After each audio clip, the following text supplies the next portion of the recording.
Blog Talk Radio.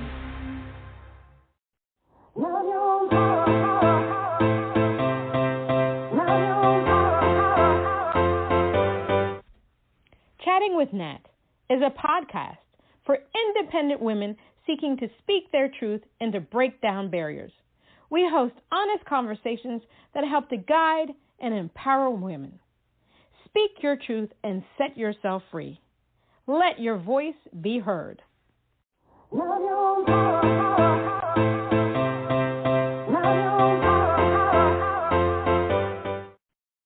Hi, everyone. This is Natalie Jean, c'est Nathalie Jean. And today on Chatting with Nat, we have the honor of having singer-songwriter Aria Fenix. I said right. Heartfelt voice, fresh sounds, and contagious energy. Aria Fenix, a versatile artist full of honest compositions that defy genres. Her sound has pop, country, ballad, and R&B influences, swinging smoothly between them. With a diverse background in songwriting, musical theater, dance, and even graduating from medical school, Aria's life experiences influence her artistry. Now, that being said, I am waiting for Aria to get on. I haven't heard from her. Sorry. If I don't hear from her, we will have to cancel the show, or we will reestablish the show for another day. Today is the 24th, is it not? I believe that it is. Yep, today's the 24th, but she has not logged on. So, zippity-doo-dah, zippity-day, my, oh my, what a beautiful day. Okay. When life hands you there, since it's a live show, I am just going to end it right now. Now, let me just give her another 2 minutes. And I guess I'm going to sit here and talk about myself. So, I have a song called I Can't. It's already been nominated for Radio Music Awards. It won a Global Music Award for a silver for Best Country Song. And here she is. Hello. Hi. I was just talking to myself because you weren't on. So, just to let you know, in the beginning, I did the bio. That's why I asked people to call in a little bit earlier. So here's a question for you, because this is live. I don't edit anything. So basically, this is what they're going to hear. So would you prefer to keep going? Would you prefer to keep going, or do you want to reschedule for another day? No, let's keep going. Okie dokie. All right, so I just read your bio. Normally I put the applause on. Now you're on, and I'm just going to ask you, how are you doing? Natalie, hi. It's such a pleasure meeting you. I followed you. I've seen and listened to your work, and it's awesome just to be sharing this space. I'm awesome. What about you? I'm okay. I am hanging in there. It's been a crazy past 3 years. The world has gone all over the place. So it's been very interesting. So on that subject, how have you been through, the tsunamis, earthquakes, here in the United States, the Roe versus Wade? We had George Floyd, we had elections, we had the pandemic, we had COVID, had some babies, polio tried to make a comeback, measles came back, we had a bunch of mass shootings. It's just been one hell of a ride. So how have you been able to deal with all of that? Wow, that's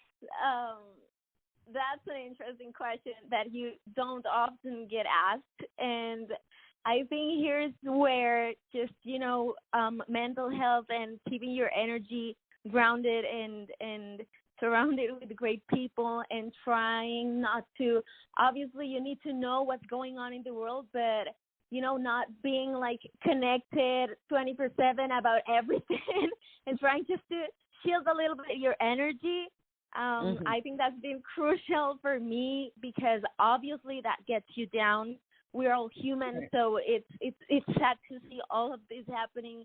And I don't know what we can do is obviously do our best from the place we are working or you know, from our area, which is music, of course.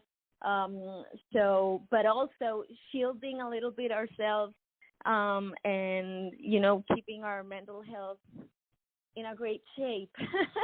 Yeah. Even though it's hard, obviously. Yes, it is hard because, I mean, it's hard and sometimes it's easy. If you have the ability to block out all the negativity and focus on positivity, then more kudos to you. It's a difficult thing to do because, like I said, the world is all over the place. Now, one of the questions I like to ask is this. I'd like to give you a little scenario. So during the pandemic, obviously, it was bad. A lot of people died. People lost relatives. People lost limbs. People got long-term COVID. All kinds of things happened. So, you know, the major things that I saw were, you know, families were walking together because now they had to spend time together. So they got to know each other now. You have people that work long hours, and then they decide they need to cut back on hours because they realized they weren't spending enough time with their family. Then you have people that quit their jobs. A lot of people quit their jobs because what the pandemic did was it made people truly realize that life is short. And so they rather do something that's more in line with their destiny, their mission, something that they love. They need food to eat. They need clothes on their back. They need a house to live in. But they also want to be happy. So a lot of people quit their jobs to do something that's more fulfilling. Climate change. My God, when we were not in the streets, the pollution level went down. The trees were happy. Mother Nature was happy. The animals were happy. But we had to come back. Now, with artists like you and I, some people created EPs, new singles, new albums. Some people decided not to do music anymore. Some people decided to rebrand. So what I'm trying to say is that there was a lot of self-introspection. People had time to think about their lives, where they want their lives to go. So as an artist or even as a person, did you think about your life? Did you think about did you think about if you want to stay the same as an artist, or did you want to change anything? What did you think about? It was a great time for me, despite everything, of course, but I think everything has a silver lining despite in all the bad circumstances that can happen. And, well, for me, I did take some time to stop. I studied, actually, I went to medical school, so I was very, very much into all the topic and, you know, in everything about health and about what was going on by that time. But it was so curious because I finished like all my papers and stuff just before graduating. COVID hit, so I wasn't able to work yet because I didn't have my credentials and stuff. But so I had to stay at home. But obviously it was like weird, so I had to wait like months to finally graduate and then start everything. This is a great part of my story because now I don't do practice. I don't do medical practice anymore because music is always what I've loved. I did study medicine and I do love it and I respect it a lot, but coming from a traditional family, that was the path like they wanted for me. So once I graduated, and that's when pandemic hit, so it was a time like to make decisions for my own, to finally, you know, empower myself and start building my own path for the first time, because I obviously started like med school way too young. You think you know, but you don't. and you know, it was finally the time to stop like everything. Say, you know, music is the love of my life. I can't live without it, and it's definitely what I want to do for the rest of my life. I was doing both. Like in med school, I was singing, recording, I had shows and stuff. I was signed by a label during that time, and the label, like we kept releasing music with that time because we had some stuff pre-recorded, but Mm-hmm.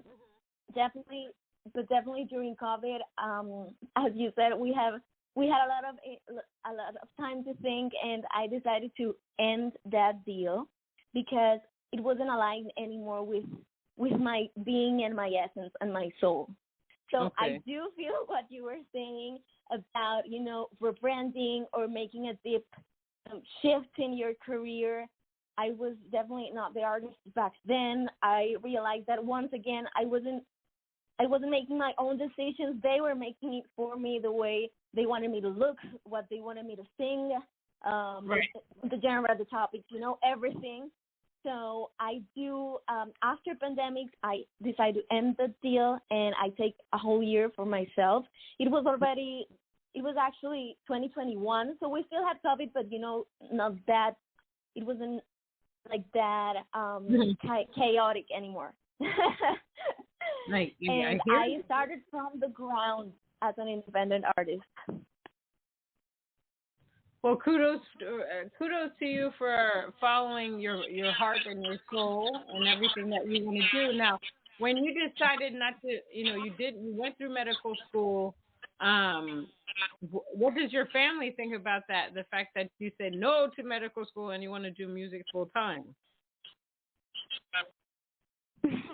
It was a weird feeling. I don't know, call it intuition, but it's like I always knew that somehow I was gonna, music was gonna find me again.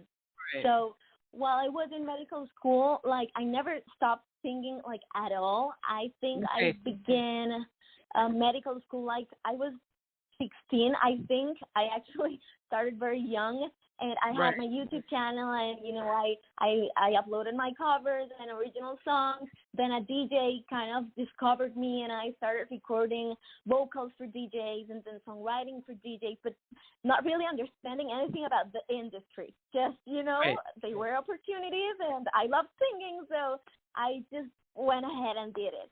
But then the opportunity came for me to start recording, like, my own songs, my own recordings, and the label came. So it wasn't like such like a shock. Like I think they deep down knew it was gonna explode sometime. Like it was a ticking bomb. Right. I was a ticking bomb. Because and it is a very hard career, and it's a long career. It took me 8 years from my life. So, it was obviously hard when COVID came and we had a lot of time to really talk, and they had to, for the first time, listen to me and listen to my voice and tell them, hey, this is not my life. I've been living your dreams in the life you've wanted for me, but this is not going anymore. Right. Yes. Yeah, no, it's definitely important to follow one's dream because life is short, and if you're going to live in this life, you might as well be happy in it. So I always tell people, you should find the thing that really feeds you. You should find the thing that is your saving grace because you'll be a lot happy. And when you're happy, the people around you are happy. So that's what it's very important. Now, how did you get into the music business? Was it like you came out of the womb, meaning that your mother had you, and you were like, okay, music is me, or was it something that you heard or saw, and you were just like, oh my gosh, I got to do this music thing? Yeah, like since I went to like preschool, I started, leading musicals, and a bunch of it came from school, and there were some contests, and I would always like come first in festivals. So there was definitely something going on there. So, and then I started with my YouTube channel, and I actually, like, I did better back then than now. Well, I was Oh, still wow. rebranding myself, but I got like very viral when YouTube was only like starting, and it was this covers culture, like Right.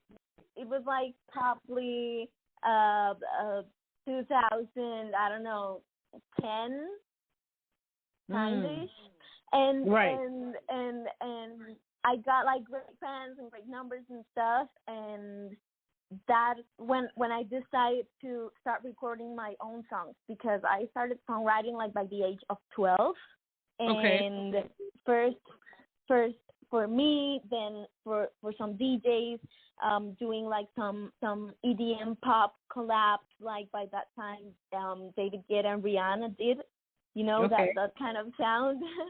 And then I finally get the chance to a real producer who was the first person who believed in me, and he was like, Hmm. you know what, let's work together, let's split that's when I heard for the first time like the word royalties, about percentages, Right. and yes. So he taught me a lot about that, and thank God, it was a very honest person, which I still admire, and I'm still, I still keep in touch with him, because I could have been like scammed. I was like, I don't know, 14, and I didn't have my parents' support, so I was doing everything like without them like realizing, and Right. after shifts later in medical school. So yeah, that was like my first contact with the real industry, and then of course with the label, I learned a lot more about how a 360 of an artist works. Right. Exactly. Now, what do you love most about being an artist? Wow, I think my favorite part is definitely songwriting. I also songwrite for other artists, and I've done it a couple of times for like TVs and shows and stuff. Hmm. So now, like, I'm falling in love again with songwriting for myself, because Okay. before, like back then, I was always songwriting thinking, is this song gonna get approved? Is this Right. song what they want to hear? Like, I really disconnected from my soul. Like, I wasn't writing from a place of truth, but I Mm. couldn't, because I know I just knew it wasn't what they were looking for.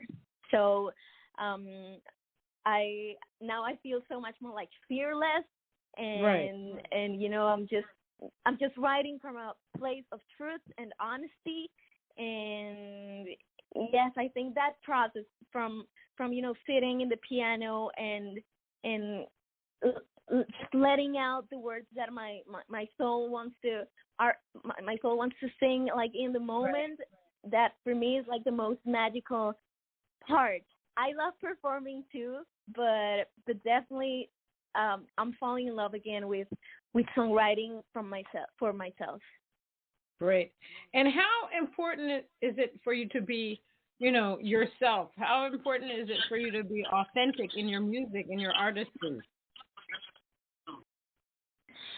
Like 100% super important, because I've been the mainstream sexy artist. Right. I've been that. And it's great. You get obviously numbers. You obviously grow on social media. So Right. coming from a place of honesty is much harder, but definitely feels so much better. At the end, you realize those numbers are nothing if you are not happy with who you are, and you may have less engagement or whatever, but those connections, you're truly like generating an impact in your followers. And that for me is super important, because I obviously studied medicine, and despite I don't do practice anymore, there's this Right. humanity, this vulnerability in me. So like this phase of my career, with all this rebranding and now being Aria Fenix, and all these topics I've got to sing about. My first single was came in hand with a mental health campaign. Mm. So I feel that like my medical self and my artist self are finally not fighting each other, but Right. like just hugging with this Well, phase that's of my good. life. That's very good. I mean, it's really important. One of the things I tell people that are in the music industry is that music is our superpower because music has the power to make such a big difference in people's lives. It's the place where everyone can get along because nobody cares. They're just listening to the music, they're jamming to it. They're like, oh, this is a great place to be. Um, so and what I love is that, when artists really write or sing or perform from their soul is the most amazing thing. Now, one of the things is that during the pandemic, a lot more people were able to find their independent artists because they had the time to. So they found that Yes. artist that really, um, that really made them and really made them gravitate to them because now they can say, oh, when I'm feeling a certain way, I can listen to Aria and she's going to give me the best music and I'm going to feel great.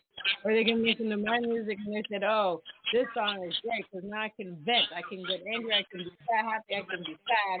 I can do whatever.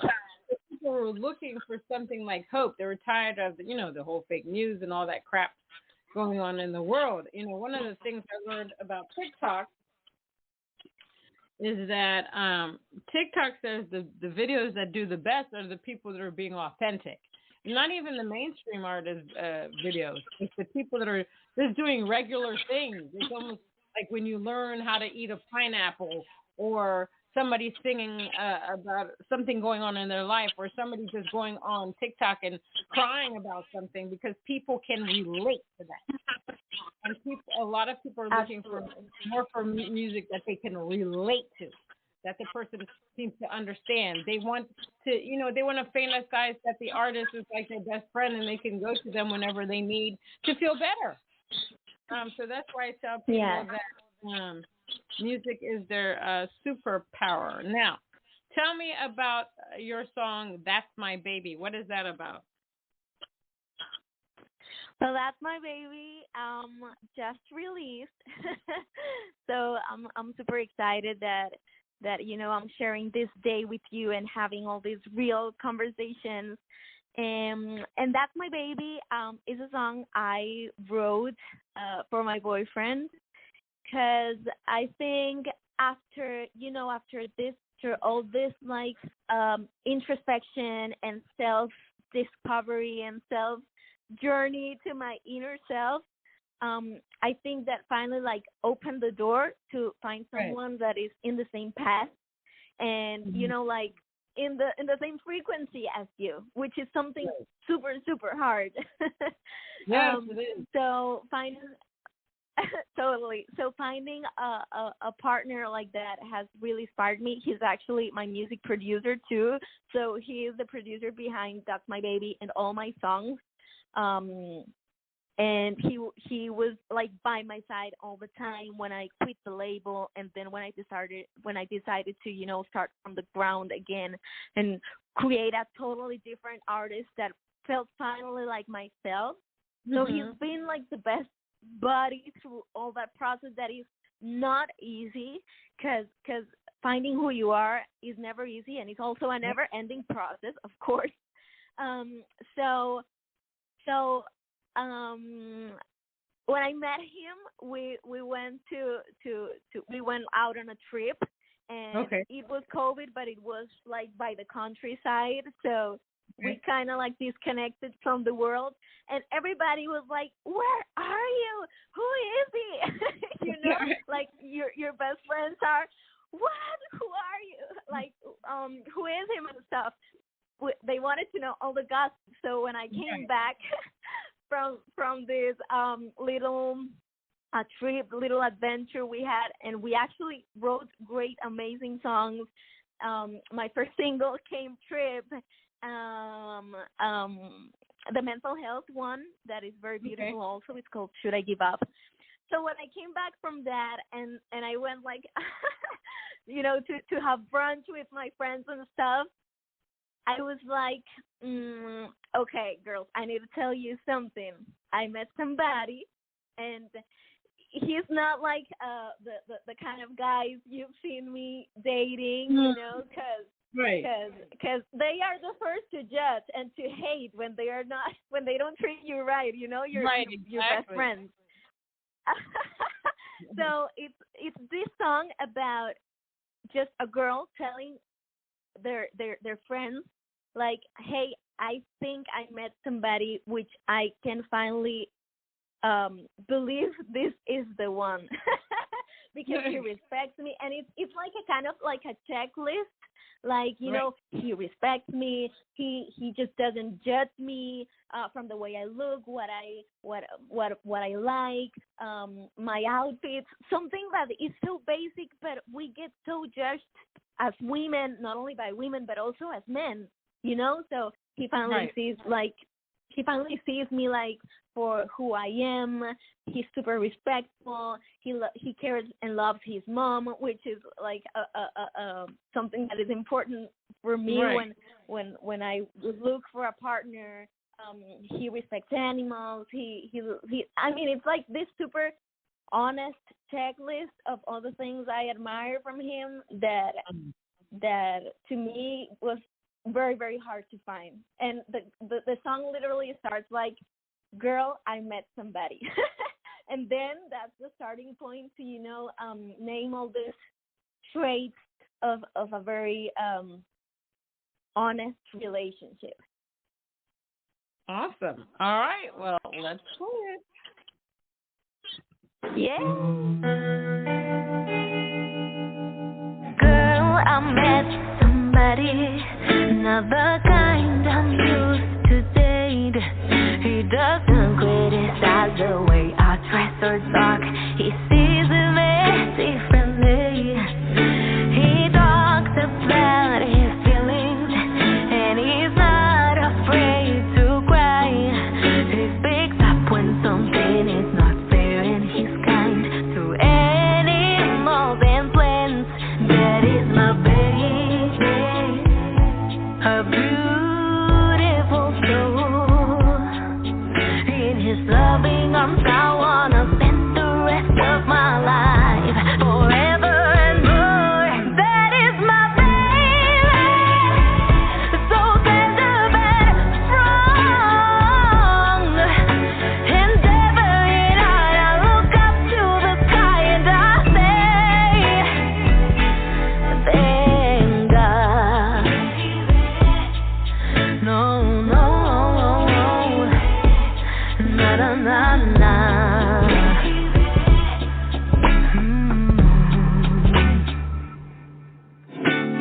Girl, he's so respectful, and he loves his mom. He admires what I do, and I love his job too. I'm no more alone.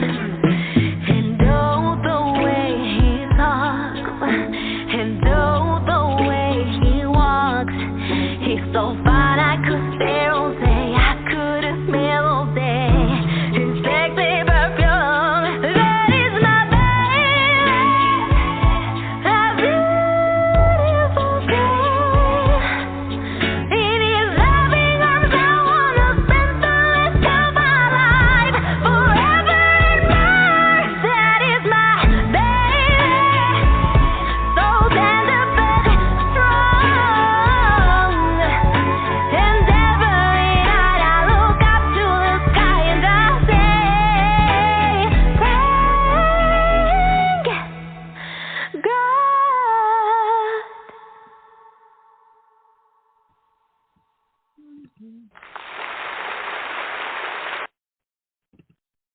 That's a great song. I mean, I like the old school vibe to the song.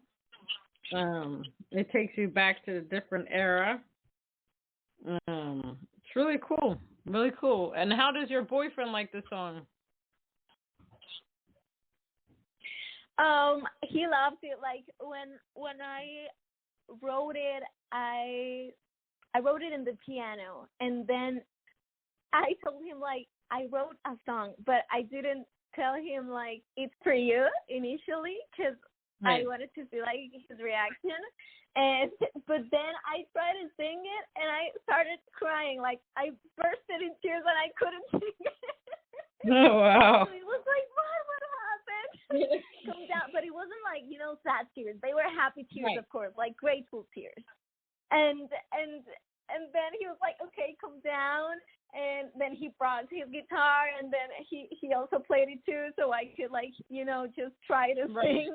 But yeah, he That's loved awesome. it, and I think that obviously shows because he put so much love like in the instrumental, in the Right. music production. That's all him. Like the guitar is him too. So that shows.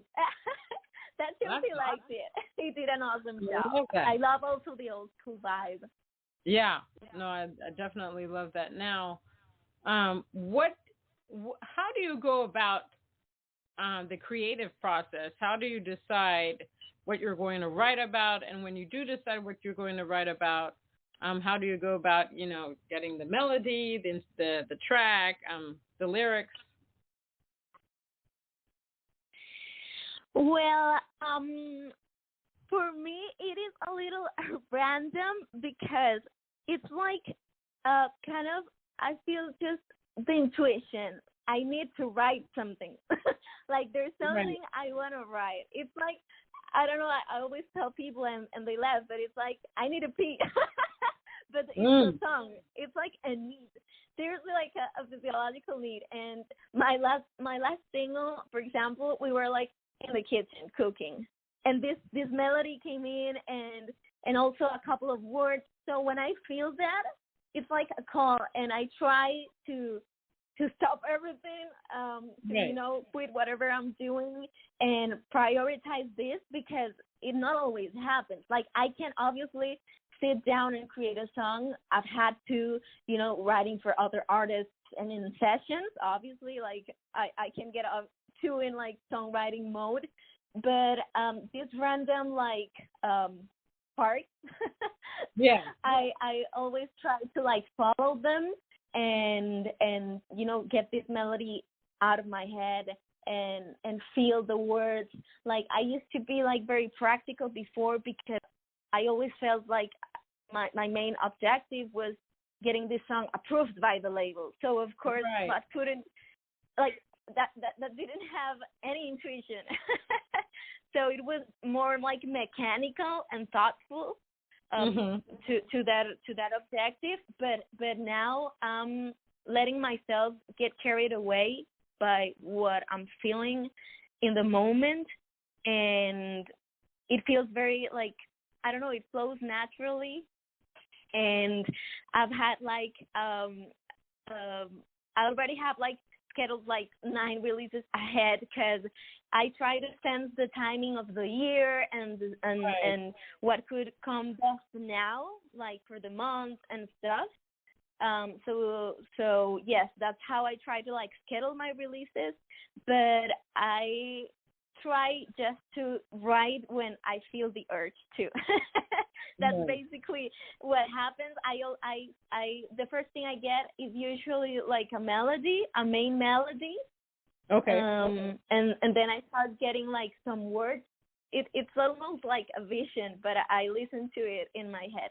So I sit down and try to translate everything, and until I finish it. I don't start doing anything else until I get it done. And then I edit it, of course. I play it the next day and see what the hell did I write. But I try to respect a lot that intuition, because I think those sparks always lead me to a place of truth and very like honest lyrics. Cool. Yeah, I'm a person, I can't be forced to write anything, and it has to flow. Obviously, if somebody asks me to write something, I will do it. But Exactly. it's better when it's natural. Because I will sit at the computer Absolutely. screen or my piece of paper and scream at it for hours, and nothing will come. Then all of a sudden, I'll wake up the next day and everything will Yeah. flow. I completely understand that. So I'm going to play your song, And I'm also Karma. super old school. Like I always write in paper, and Yeah. I like to have my pencil and paper. I'm super I'm very old school. Like, I like to read. I still like to read books. Physical books. Oh, I like, so I do like, I. I love physical books. yeah, I want I like to touch the paper. I like to touch the book. I'm still very much old school in regards to that. So I completely agree. Now I'm going to play your song Karma Exists. Tell me what that's about. Karma Exists was my previous release, and that was the one that came up in the kitchen. So we were cooking with my boyfriend, and I got like the melody from the verse, like that, and then he started doing like this, ba-dum, dum, dum, da-dum. So he got in the vibe too, and I like to read a lot about like mindfulness and well-being, and so I love psychology too. I got the chance to study a little bit during my career. That's always something that has caught my interest. So I was reading a chapter about like karma, and in this book I love, it's from Deepak Chopra. Right. So he was talking about how he believes karma works and stuff. And I'm so fascinated always about reading that, and this word came up, and I wanted to make a song that is like you always go through life and you will find people who don't like you. Right. Like that's right. natural. You can't just be exactly. You can't just be liked by everybody.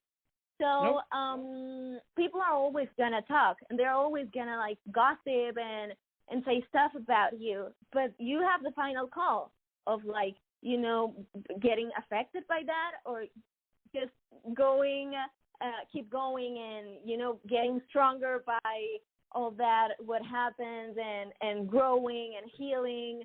So I do believe that the final call is yours. So that Karma Exists is pretty much about like letting go from people that hurt you, from situations that have affected you, and just moving on. So that's Karma Exists. That's right. All right. Well, let me play it. Do you forget easily? What's up with your memory? 'Cause you're telling everybody something, but you really can't fool me.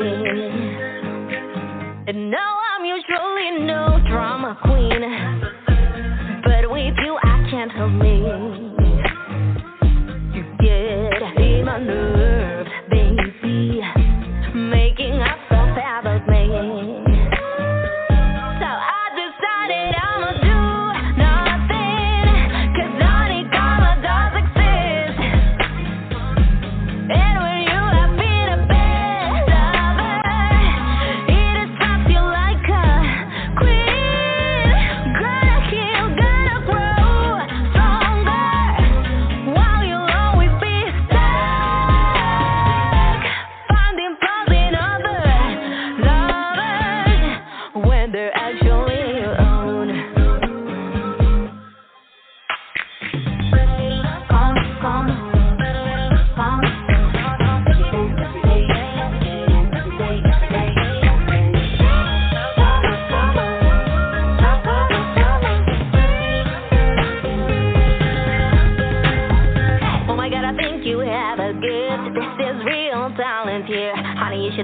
Writing for screens, put a word, got creativity. But I'm not gonna fall, I already moved on.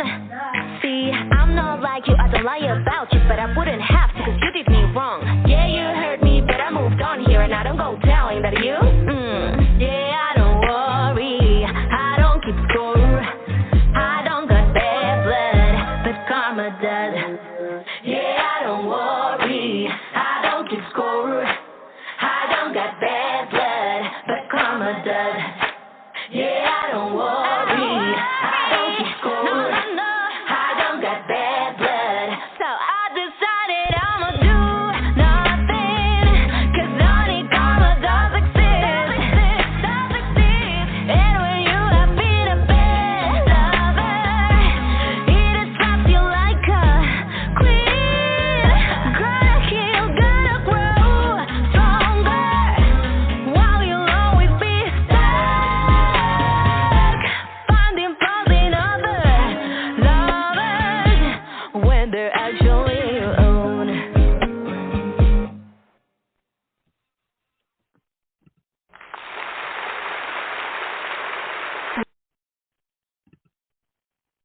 Well, there's another. This one has a country twist to it. Yes, What? yes. I do love, like, I grew up a lot with between pop, R&B, and a bit of country, and also a bit of hip hop. So I do believe like I'm a mixture of all that. I love And that. I'm also like very, I love sarcasm, and I love being funny and being like not so serious every time. So expect many songs, that are not like that serious and like heavy. I know. I absolutely love that. Um. Um. So, what is your favorite genre? Definitely pop. I do think, despite, I don't know, that's my baby, has a little like doo-wop and probably a little bit of R&B slash soul, or this one that is like a country-ish. I do believe pop is like the core of everything, because I definitely grew up with Christina Aguilera and later Yeah. on with Adele. So I look up these women that have these incredible voices and that are just like breathtaking. Their songs, their stories. So I do believe like just pop. It's what mainly runs through my veins. Definitely. Yeah. I love that because I do several genres myself, but my main would be country and Americana. Now, Awesome. one last question is this: what are three things you wish you had known before you got into the music industry? Wow, love that question. Okay. First one, that nobody else is responsible for your career and your success but you. You can That's be right. signed by the biggest label or have the greatest manager in the world, and they are, of course, going to do some stuff for you. But Right. your career, your path, your daily actions is what, Mhm. has all the difference. So, and that's very empowering also.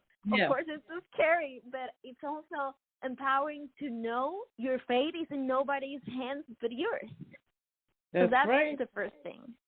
The second thing is that you need to do your registrations properly and care about what you write and sign in ASCAP or BMI or whatever Right. you wanna sign with all the legal stuff, because this is a very legal career. And sometimes as artists we just want to focus on the creative process, which is okay and it's awesome. Right. But also nobody else is gonna care about that, and that's our responsibility, to have discipline, feeling everything that needs to be feel when a song comes out, or when you participate in a songwriting session for someone else. Because then the day something blows up, then everybody gets crazy. So it's Yeah. better to be sure of what you own, and that's only yours, and nobody can take that away from you. Well, I mean, of course you can sign contracts and stuff and Right. negotiate the percentages, but what's yours, and it's definitely yours, and if you have all the registrations, you're gonna do great. And that's something I learned like a bunch of years after I started. And the third is definitely don't try to be someone else. Like, don't try to catch up with the trends just because Right. you want to get viral. Because you could and you will get viral if that's your purpose.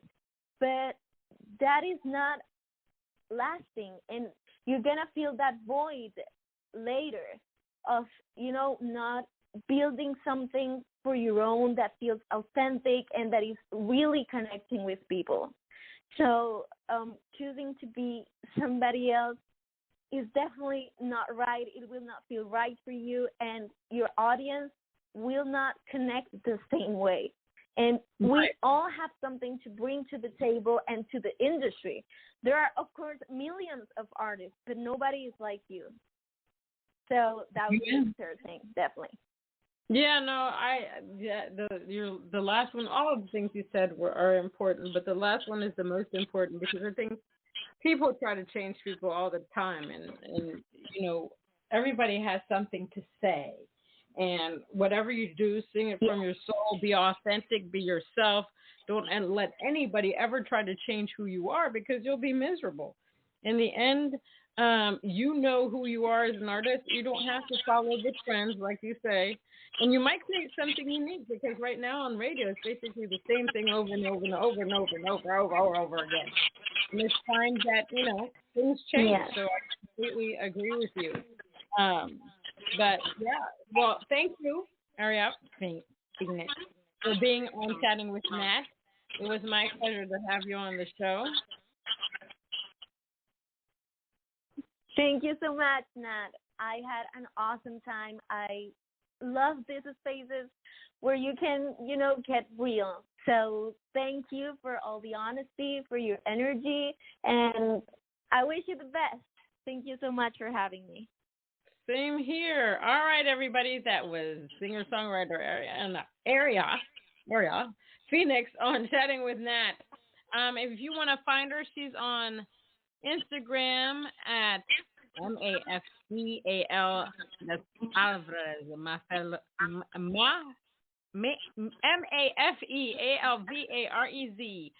Official. That's Instagram. Yeah, that's a mouthful. Yeah, I think it's much easier if you look for Aria Fenix and, the verified account. That's me. That was my previous name, and it's been crazy trying to change it because it's verified. So just search for Aria Fenix, and the blue tick will tell you that's me. All right. Well, you heard her. So you just Google, find her, and you'll find all her great music, everything you want to know about her. She's amazing. Until next time on Chatting with Nat, thank you again. Bye. Thank you. Thank you.